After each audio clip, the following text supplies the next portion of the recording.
అందరికీ నమస్కారం. జై శ్రీరామ్. ఈరోజు ప్రకృతి ఒడిలో వాకింగ్, రన్నింగ్ అనంతరం ఉదయం సూర్యరశ్మి మన శరీరానికి ఎంతో మేలు చేస్తుంది. అలాగే మన ఎముకలను కూడా దృఢంగా చేస్తుంది. అలాగే ఈ ఉదయం పూట పీల్చే గాలి కూడా చాలా ఆహ్లాదాన్ని ఇస్తుంది, ఆరోగ్యకరాన్ని ఇస్తుంది. ఉదయం నడక మన ఆరోగ్యానికి ఎంతో మంచిది. నడక, వాకింగ్, వ్యాయామం. అలాగే ఉదయం పూట సూర్యుడి నుంచి వెలువడే ఆ కిరణాలు మన ఒంటిపైన పడితే కూడా ఎంతో ఆరోగ్యకరం. అలాగే ఉదయం చేసే ప్రతి పని ఏదైనా కూడా మనకంతా మంచి జరుగుతుంది, అంతా మేలే చేస్తుంది.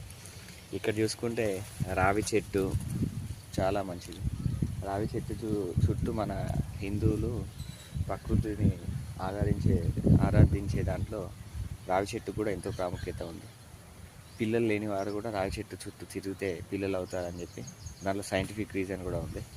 అలాగే చింత చెట్టు, అలాగే అక్కడ చూసుకుంటే వేప చెట్లు, ఇక్కడ కూడా వేప చెట్లు. ఇంత మంచి గాలి, ఇంత మంచి ఆక్సిజన్ మనం ఎక్కడ కూడా ఎన్ని కోట్లు పెట్టినా కూడా దొరకనిది. మనం ఈ రోజులో చూసుకుంటే ప్రకృతికి దూరం అవుతున్నాం. ప్రకృతికి దూరమై, ప్రశాంతతకు దూరమై మనం సమస్యలకు దగ్గర అవుతున్నాం. మన ఆరోగ్యాన్ని మనమే అనారోగ్యానికి గురి చేసుకుంటున్నాం.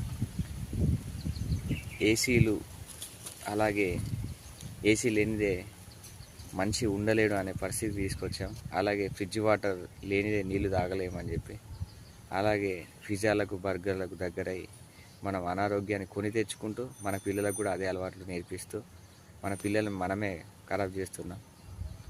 మన పిల్లలకు ఇవ్వాల్సింది ఆస్తులు, అంతస్తులు, డబ్బు కాదు. సంస్కారం, సాంప్రదాయాలు, మన పద్ధతులు, మన ఆచారాలు, మన వ్యవహారాలు, మన పెద్దలకు గౌరవించడం ఎలాగా, పిల్లల్ని ప్రేమించడం ఎలా, తల్లిదండ్రులను గౌరవించడం, అలాగే మన తాతలు, ముత్తాతలు, మన ఫాదర్స్ వాళ్ళ గురించి కూడా చెప్పి మన సనాతన ధర్మం. అలాగే ఉదయం లేవగానే ఇక్కడ బొట్టు పెట్టుకోవడం వలన, స్నానం చేసి బొట్టు పెట్టుకోవడం వల్ల మన ఆజ్ఞాచక్రం కూడా యాక్టివ్ అయ్యి మన నర్వస్ సిస్టమ్ యాక్టివ్ ఉంటుంది. అలాగే మనకు ఈ సృష్టించిన మానవ శరీరం ఎంతో అద్భుతమైనది. ఈ సృష్టి అనేది ఆగదు. అలాగే మనలో గుండె కూడా కొట్టుకోవడం ఆగదు. మనం బతికున్నంత వరకు గుండె కొట్టుకుని ఉంటుంది, శ్వాస ఉంటూనే ఉంటుంది. అలాగే ఇది ఇలా